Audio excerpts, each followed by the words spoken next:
Hello student, स्वागत है आप सभी का एक नई वीडियो में। और देखिए, जो पॉलिटेक्निक फर्स्ट सेमेस्टर में अप्लाइड केमिस्ट्री का सब्जेक्ट है, यानी कि अनुप्रयुक्त रसायन का जो सब्जेक्ट है, सबसे ज़्यादा बच्चों की बैक इसी में लगती है। और बच्चे कुछ चीज़ों को समझ नहीं पाते हैं। हालांकि वो पढ़े तो सारी चीज़ों को रहते हैं, लेकिन कुछ चीज़ों को समझ नहीं पाते हैं, कैसे लिखना है, क्या लिखना है। और फाइनली हम आज की इस वीडियो में बात करेंगे, अगर आप भी बीटीपी एग्जाम 2023 में बैठने वाले हैं और सेमेस्टर के एग्जाम में, तो आपको किस तरीके से लिखना है और इम्पॉर्टेंट क्वेश्चंस कौन कौन से हैं। इसलिए कुछ चीज़ें होती है बच्चों को मालूम नहीं रहता, चैप्टर वगैरह तो पढ़ लेते हैं, लेकिन उस चैप्टर के जो इंपॉर्टेंट टॉपिक्स वगैरह रहते हैं वो उसको कवर नहीं कर पाते हैं और बाद में चल के काफ़ी दिक्कत हो जाती है। तो वीडियो को थोड़ा सा ध्यान से देखिएगा, कुछ मैं आपको टिप्स भी बताऊंगा कैसे आपको लिखना रहता है, क्या करना रहता है।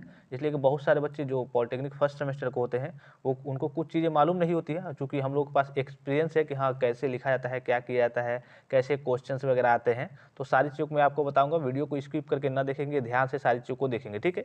यहाँ पे आपको दिख रहा होगा polytechnic first semester applied chemistry, यानी कि अनुप्रयुक्त रसायन, बीटीपी और सेमेस्टर एग्जाम 2023। अब 2023 से मतलब नहीं है कि 2023 में ही आएगा, 24 में भी, 25 में भी है, मतलब कि हर साल के लिए इंपॉर्टेंट क्वेश्चंस वगैरह ही है, ठीक है। उसके बाद देखिए यहाँ पे मोस्ट इंपॉर्टेंट क्वेश्चन, देखिए अब देखिए सबसे पहला आपका क्वेश्चन क्या है, बीटीपी एग्जाम 2023, एमओटी यानी कि मॉलिक्यूलर ऑर्बिटल थ्योरी क्या है, समझाइए, एमओटी को समझाइए। नेक्स्ट क्वेश्चन क्या है, मैं आपको क्वेश्चंस वगैरह बता दे रहा हूँ इंपॉर्टेंट क्वेश्चंस वगैरह। अगर आप अपने साइड बुक से या फिर कहीं से देख लेंगे, अगर नहीं समझ में आएगा कुछ चीज़ें तो आप कमेंट करके पूछेंगे, तो मैं उसके बारे में आपको बता दूंगा और टेलीग्राम पे भी इन्फॉर्मेशन दे दूंगा। तो टेलीग्राम पे सभी बच्चे एक्टिव जरूर रहेंगे, अर्थात बीटीपी यानी board of technical education Uttar Pradesh department से। तो अगर आप पॉलिटेक्निक के स्टूडेंट्स हैं या फिर डी फार्मा के स्टूडेंट्स हैं, तो बोर्ड आप बीटीपी के अंतर्गत पढ़ाई करते हैं, तो बीटीपी से रिलेटेड हर एक प्रकार के ऑफिशियल और ऑथेंटिक अपडेट आपको सबसे पहले यहीं से मिलती है। तो अदरवाइज चैनल को सब्सक्राइब जरूर किए रहेंगे, ठीक है। यहाँ देखिए नेक्स्ट क्वेश्चन क्या है, जल की कठोरता से आप क्या समझते हैं, इसके विभिन्न प्रकारों का वर्णन कीजिए, ठीक है। जल की कठोरता आप काफ़ी सिंपल चैप्टर है, समझिए कि कुछ चैप्टर ऐसे हैं जो एकदम थियोरिटिकली टाइप है, कुछ चैप्टर होंगे जो आपको कुछ समझ में नहीं आएंगे। लेकिन इसी में अगर जल की कठोरता वाले चैप्टर से बात करें न्यूमेरिकल की, तो न्यूमेरिकल आपको ज़्यादा समझ में नहीं आएंगे, लेकिन इसमें का थ्योरी आप जरूर पढ़ लेंगे, ठीक है। उसके वजह से देखिए संक्रमण तत्व किसे कहते हैं, इसके 4 लक्षण भी लिखिए। नेक्स्ट क्वेश्चन, मैं आपको केवल क्वेश्चन बता दे रहा हूँ, स्फुरांक यानी कि फ्लैश पॉइंट तथा मेक पॉइंट यानी कि क्लाउड बिंदु को परिभाषित कीजिए। नेक्स्ट क्वेश्चन देखिए, टिप्पणी कीजिए, विद्युत रासायनिक सेल और इलेक्ट्रोड विभव। अब ये तो समझिए कि इंपॉर्टेंट है, विद्युत रसायन सेल और इलेक्ट्रोड विभव टिप्पणी कीजिए, या फिर डायरेक्ट ऐसे भी पूछ सकता है कि विद्युत रसायन सेल और इलेक्ट्रोड विभव को समझाइए, या फिर डायरेक्ट विद्युत रसायन सेल को समझाइए, ठीक है। उसके बाद से ऑक्टेन और सीटन संख्या को परिभाषित कीजिए। ये आपके दो दो नंबर में पूछे जाएंगे कि ऑक्टेन संख्या और सीटन संख्या क्या होती है, किसके लिए होती है, ठीक है।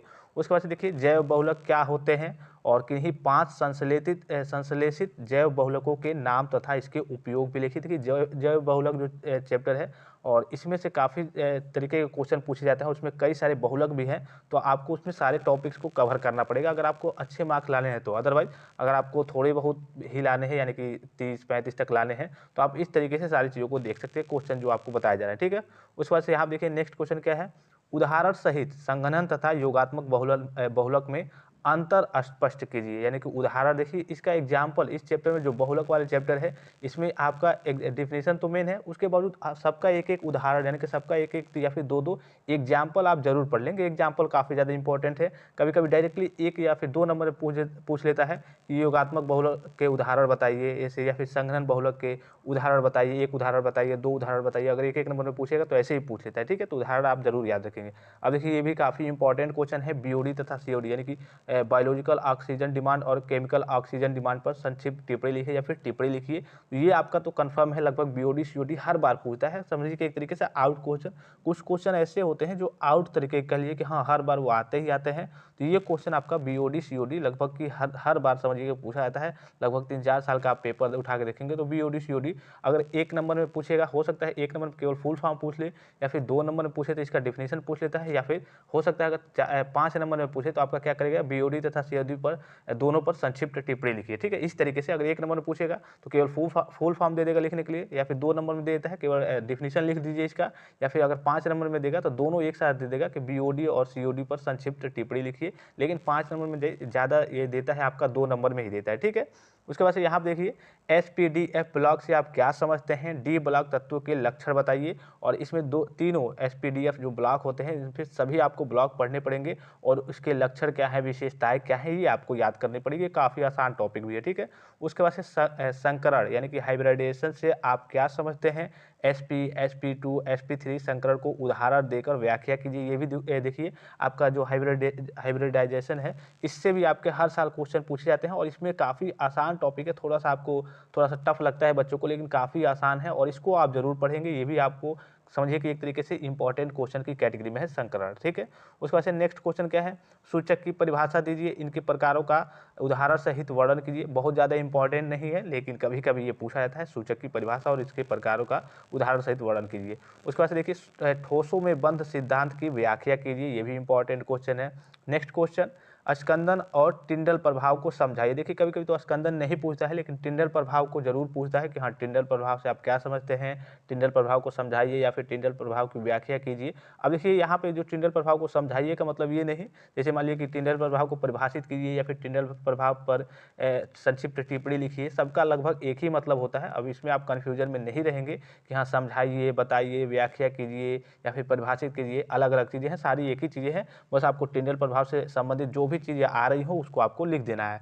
नेक्स्ट क्वेश्चन देखिए, स्नेहक का वर्णन करते हुए इनके प्रकारों और गुणों की विवेचना कीजिए। देखिए स्नेहक से तो आपका एक ल्यूब्रिकेंट से एक आपका क्वेश्चन जरूर पूछेगा और ज़्यादातर यही पूछता है, और कौन कौन से स्नेहक होते हैं, कितने प्रकार के स्नेहक होते हैं, और सभी के गुणों की विवेचना करनी होती है, उसका एक एक एग्जाम्पल भी आपको देना होता है। नेक्स्ट क्वेश्चन देखिए, साबुनीकरण की परिभाषा दीजिए, साबुन बनाने की गर्म तथा ठंडी विधि की व्याख्या कीजिए। काफ़ी आसान टॉपिक है, इसमें थोड़े से आपके फार्मूले वगैरह हैं वो भी आपको याद करने पड़ेंगे कि किस तरीके से रासायनिक क्रिया करके कैसे साबुनीकरण की क्रिया को संपन्न कराई जाती है। यहाँ देखिए सिग्मा और पाई बंध को परिभाषित कीजिए। ये आपके दो नंबर के क्वेश्चन हैं। सिग्मा और पाई बंध लगभग 2 नंबर में आपके पूछे जाते हैं, लगभग हर साल नहीं, लेकिन एक एक साल गैप दे करके जरूर पूछे जाते हैं सिग्मा और पाई बंध, ठीक है। और ये लगभग आपके 2 नंबर में नहीं तो एक एक नंबर में भी पूछ सकता है कि हाँ सिग्मा बंध को समझाइए, और एक नंबर में पूछेगा कि पाई बंध को समझाइए या फिर परिभाषित कीजिए, इस तरीके से पूछ लेता है। फिर देखिए नेक्स्ट क्वेश्चन क्या है, पानी के नमूने में CaSO4 इक्वल टू 204 मिलीग्राम प्रति लीटर है, ppm में इसकी कठोरता की गणना कीजिए। काफ़ी इंपॉर्टेंट है, इसका एक फार्मूला होता है कैसे आपको निकालना है, तो ये काफ़ी आसान होता है, ठीक है। इसको आप जरूर देख लेंगे। और इस टाइप के क्वेश्चन देखिए जो न्यूमेरिकल टाइप के क्वेश्चन होते हैं, न्यूमेरिकल बहुत कम आते हैं। अभी मैं आपको लास्ट में इसके बारे में चर्चा करूँगा। जो न्यूमेरिकल वगैरह होते हैं तो बच्चे जानते हैं कि न्यूमेरिकल हमको टच नहीं करना है, इसलिए न्यूमेरिकल थोड़े से टफ पड़ जाते हैं, और उसी में जो अथवा में थ्योरी करके दिया जाता है तो बच्चे वही करते हैं। तो न्यूमेरिकल आपके 2 आएंगे, 2 से ज़्यादा मतलब एक हो सकता है एक 2 नंबर में आ जाए और एक 5 नंबर में आ जाए। तो 5 नंबर में अथवा में भी और क्वेश्चन, जैसे 7 क्वेश्चन देगा 5 नंबर में, तो 5 ही आपको करना रहता है। तो न्यूमेरिकल वगैरह बच्चे टच नहीं करते हैं। तो अगर आपको न्यूमेरिकल आ रहा है तभी आप उस पर ध्यान देंगे, अदरवाइज अगर आपको न्यूमेरिकल नहीं आ रहा है तो आप उसको टच नहीं करेंगे। जो उसमें थ्योरी का पार्ट होगा उसी को आप करेंगे, जो भी आ रहा हो, ठीक है। उसके बाद से देखिए पाउली का अपवर्जन नियम लिखिए। देखिए पाउली का नियम, हुंड का नियम, ये आपके जो है जितने भी वैज्ञानिक के नाम पे जो नियम रहते हैं उसको आप जरूर देख लेंगे। इसलिए देखिए जो क्या होता है, जो आपके एग्जामिनर वगैरह मतलब जो आपके पेपर बनाए जाते हैं तो अधिकतर उनको दिमाग में यही सारी चीज़ें रहती हैं कि जो मेन हेडिंग हो, मेन टॉपिक्स हो वही दिया जाए, और जितने भी वैज्ञानिक वगैरह के नाम पे जो फार्मूले या फिर डिफिनीशन वगैरह रहते हैं उनको ज़्यादा वो फोकस करते हैं 2 नंबर या फिर 5 नंबर में देने के लिए। अधिकतर एक एक नंबर में भी ये सारी चीज़ें, जैसे हुंड का नियम क्या है इस पर इसको बताइए, या फिर पाउली का अपवर्जन नियम क्या है इसको लिखिए, ये सारी चीज़ें आपको दी जाती है। इस तरीके से वैज्ञानिकों वगैरह के नाम पे जितने भी नाम होंगे उसको आप जरूर देख लेंगे। नेक्स्ट क्वेश्चन है कि वैद्युत रासायनिक संक्षारण पर टिप्पणी लिखिए तथा संक्षारण से बचाव के बारे में बताइए। देखिए संक्षारण से बचाव टिप्पणी, कभी कभी तो वैद्युत रसायन संक्षारण तो नहीं पूछेगा, डायरेक्ट संक्षारण भी पूछ सकता है कि संक्षारण पर टिप्पणी लिखिए और संक्षारण से बचाव के बारे में बताइए, या फिर वैद्युत रसायन संक्षारण पर टिप्पणी लिखिए और संक्षारण से इसके संक्षारण से बचाव के बारे में बताइए, कैसे इससे बचाया जा सकता है कि संक्षारण ना हो, ठीक है। उसके बाद से देखिए बफर विलयन क्या है, इसके प्रकारों का उदाहरण सहित बताइए। मतलब बफर विलयन क्या होता है, इसके प्रकारों का और उदाहरण सहित एग्जाम्पल सभी का आप जरूर देख लेंगे कि हाँ एग्जाम्पल में क्या क्या होता है। अब देखिए एग्जाम्पल से मतलब क्या होता है, सपोज कीजिए कि यही क्वेश्चन आपका दे देगा तो 1 नंबर में दे देगा। अगर ये मान लीजिए कि 5 नंबर में दे रहा है कि हाँ बफर विलयन क्या है, इसके प्रकारों का उदाहरण सहित बताइए, तो 5 नंबर में अगर मान लीजिए कि नहीं दे रहा है तो 1 नंबर में दे देगा कि बफर विलयन के उदाहरण मतलब कोई प्रकार लिखिए, उसको उदाहरण लिखिए, तो 1 नंबर या फिर 2 नंबर में दे देगा। तो अगर आप थोड़ी गहराई से पढ़े रहेंगे प्रकार के साथ उदाहरण भी, तो आपको एक एक नंबर में अगर आ जाए तब भी आप लिख देंगे, कोई दिक्कत नहीं होगी। फिर से नेक्स्ट क्वेश्चन देखिए, निम्न बहुलकों में से किन्हीं दो के निर्माण की विधि एवं मतलब विधि एवं उपयोग बताइए। देखिए बहुलकों में से, और मैंने कहा कि बहुलक वाला जो चैप्टर है, अब देखिए चैप्टर तो आपको सभी कवर करने पड़ेंगे। अगर आप एक भी चैप्टर छोड़ देते हैं तो समझिए कि, इसलिए मान लीजिए कि हर एक चैप्टर में, सपोज कीजिए कि हर एक चैप्टर में 3 ही से 4 ऐसे टॉपिक्स होते हैं जो इंपॉर्टेंट होते हैं। अगर वो चैप्टर छोड़ देते हैं तो चैप्टर, हर एक चैप्टर से तो एक क्वेश्चन आपके पूछे ही जाएंगे, तो आपका चैप्टर ही मतलब समझिए कि उससे आपको कुछ आएगा ही नहीं, वो समझिए कि आपका पूरा खत्म हो गया। तो हर एक चैप्टर को भले ही थोड़ी चीज़ें आप उसमें पढ़े होंगे, क्या होता है कैसे होता है, लेकिन वो चीज़ें आप हर एक चैप्टर को कवर जरूर करेंगे। और देखिए बहुलक काफ़ी जगह क्वेश्चन पूछा जाता है, आपके 1 नंबर में भी, 2 नंबर में और 5 नंबर में कई जगह आपके क्वेश्चन पूछे जाते हैं। ठीक है, तो देखिए निम्न बहुलकों में से किन्हीं दो के निर्माण की विधि एवं उपयोग बताइए। डेक्रान, नाइलॉन 6, पीवीसी यानी पॉलीविनाइल विनाइल क्लोराइड और ब्यूना 5, ये सारी चीज़ें हैं। तो इसको आप देख लेंगे, जितने भी इसमें टॉपिक्स हैं इंपॉर्टेंट है बहुलक वाले चैप्टर में। उसके बाद से नेक्स्ट क्वेश्चन है, सहसंयोजन बंध एवं वैद्युत संयोजन बंध में अंतर स्पष्ट कीजिए। दोनों में अंतर क्या होता है वो आपको अंतर स्पष्ट करना है। और देखिए अभी मैंने आपको कहा पाउली अपवर्जन का नियम और हुंड का नियम। देखिए हुंड के अधिकतम बहुलता का नियम क्या है, इसको आपको बताना है। और नेक्स्ट है क्वांटम संख्या को परिभाषित कीजिए। आपके पहले दूसरे चैप्टर में ही आ जाएंगे क्वांटम संख्या वगैरह। तो ये नॉर्मली कभी कभी बहुत कम ही रेयर केस में ये पूछा जाता है, 2 नंबर में या फिर 1 नंबर में। ये बहुत ज़्यादा इंपॉर्टेंट, क्वांटम संख्या को परिभाषित करना इंपॉर्टेंट नहीं, लेकिन पूछा जाता है, इसलिए कि चैप्टर जो आपके शुरुआती चैप्टर होते हैं तो इसमें से 1-2 नंबर के ही आपके क्वेश्चन वगैरह ज़्यादा एराइज होते हैं। अब देखिए नेक्स्ट क्वेश्चन है, जल को मृदु बनाने की किसी एक विधि का सचित्र वर्णन, यानी कि चित्र सहित वर्णन करना है। जल को मृदु बनाने की किसी एक विधि का, ठीक है, उसको आपको सचित्र वर्णन करना है। नेक्स्ट क्वेश्चन है, थर्मोप्लास्टिक और थर्मोसेटिंग बहुलक क्या है, इनके उदाहरण मतलब भी दीजिए। अब देखिए ये जो क्वेश्चन है थर्मोप्लास्टिक और थर्मोसेटिंग बहुलक, ये दोनों आपका 1 नंबर में पूछेगा, 2 नंबर में पूछ सकता है, या फिर दोनों अगर दे देगा एक साथ में, दोनों मिलाकर के उदाहरण सहित बताइए, तो ये आपका 5 नंबर में पूछेगा। तो इसको आप एकदम इंपॉर्टेंट की कैटेगरी में जरूर रखेंगे, थर्मोप्लास्टिक और थर्मोसेटिंग बहुलक, ठीक है, उदाहरण सहित।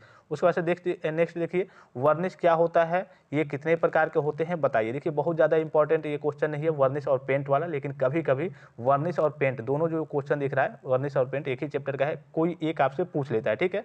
वर्निश क्या होता है, इसके कितने प्रकार होते हैं बताइए, पेंट क्या है, इसके मुख्य संघटक लिखिए। ये दोनों क्वेश्चन एक ही चैप्टर से, तो एक क्वेश्चन इसमें से आपको देखने को मिल जाएगा, वर्निश या फिर पेंट में से, ठीक है। अगर 2 नंबर में मिल जाएगा, अगर 2 नंबर में नहीं मिलता है तो 5 नंबर में ये क्वेश्चन आपको देखने को मिल जाएगा, और पूरा थ्योरेटिकल टाइप ये क्वेश्चन है। नेक्स्ट क्वेश्चन देखिए, यहाँ पे लास्ट क्वेश्चन में है शॉर्ट क्वेश्चन, जैसे कि 1-1 नंबर के आपके जो क्वेश्चन आते हैं वो काफ़ी इंपॉर्टेंट होते हैं, तो शॉर्ट क्वेश्चन पे आप फोकस जरूर करेंगे। और उसके लिए देखिए गहराई से आपको पढ़ना पड़ेगा, जाहिर सी बात है, मैंने जो क्वेश्चन वगैरह बताया वो आपके 5 नंबर या फिर 2 नंबर में ही अधिकतर आएंगे, और जो 1 नंबर के क्वेश्चन है वो काफ़ी आपके शॉर्ट तरीके के क्वेश्चन होते हैं, वो आपको पढ़ने पड़ेंगे अपने बुक से गहराई से। और जो सबसे बड़ी चीज़ जो मैं आप सभी बच्चों को बताना चाहता हूँ वो है IUPAC नेम। IUPAC नेम कितने नंबर का आता है बहुत सारे बच्चों को नहीं मालूम होगा, लगभग 10 से 12 से 14 नंबर, कभी 14 नंबर तक पूछ लिया जाता है, 12 नंबर तक, 10 नंबर तक।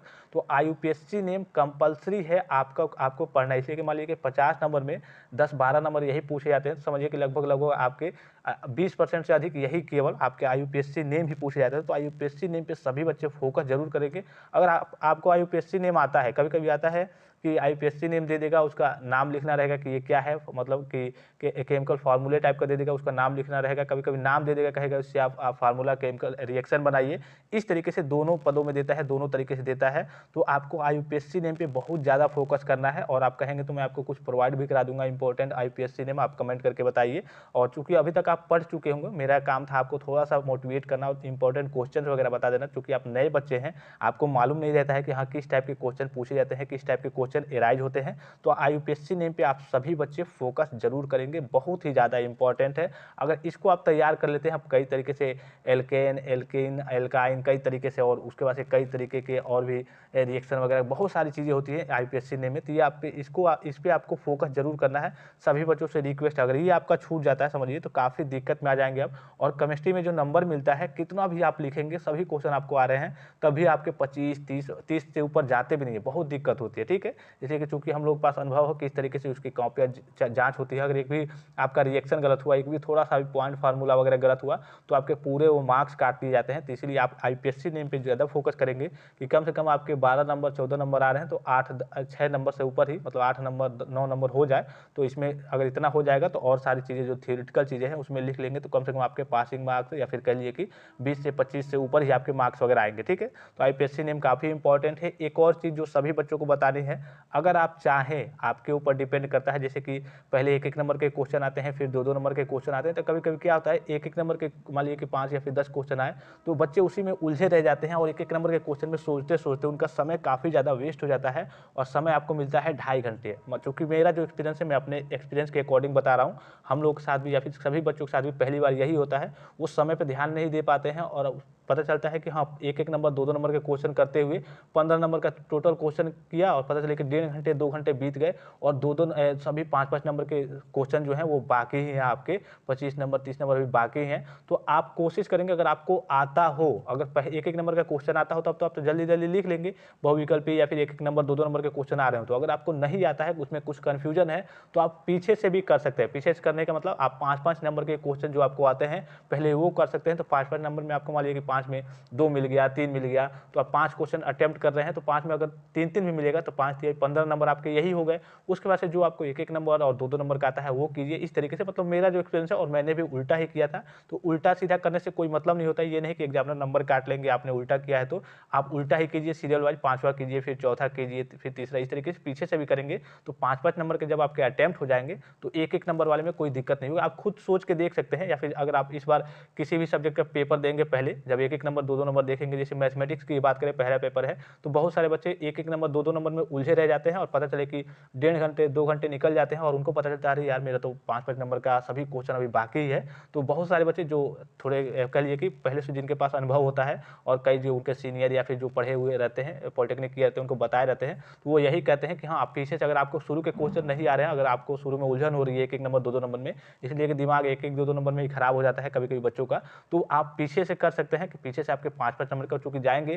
जब आपको पेपर मिलेगा, थोड़ा आपका माइंड फ्रेश रहता है, तो आप पीछे से अगर आपको आ रहा है तो पीछे से आप 5-5 नंबर कर लीजिए। अदरवाइज़ अगर आपको नहीं आ रहा है, पीछे से भी नहीं आ रहा है और आगे से भी मान लीजिए कि जो टफ क्वेश्चन है वो भी नहीं आ रहे हैं, तब भी आप कोशिश कीजिए कि हाँ, पीछे से ही कीजिए कि चलिए 5 नंबर में आपको 2 नंबर 3 नंबर कैसे भी मिल जाएगा, ठीक है? आधे नंबर तो लगभग मिल जाएँगे अगर आपको थोड़ा बहुत भी आता हो, कुछ भी आपको करने को आता है तो। तो ये सारी चीज़ें हैं, बेसिक सी चीज़ें हैं। अगर आपको और भी कोई डाउट्स है एग्ज़ाम को लेकर के, कि इसलिए कि चूँकि आप नए बच्चे हैं तो कुछ डाउट्स वगैरह बच्चों के मन में रहते हैं, तो आप कमेंट करके पूछेंगे तो मैं सारी चीज़ों का रिप्लाई दे दूँगा। आई होप कि वीडियो आपको काफ़ी ज़्यादा इन्फॉर्मेटिव लगा होगा। फिलहाल इस वीडियो में इतना ही, इजाज़त दीजिए। धन्यवाद। Thanks for watching. मिलते हैं नेक्स्ट वीडियो में।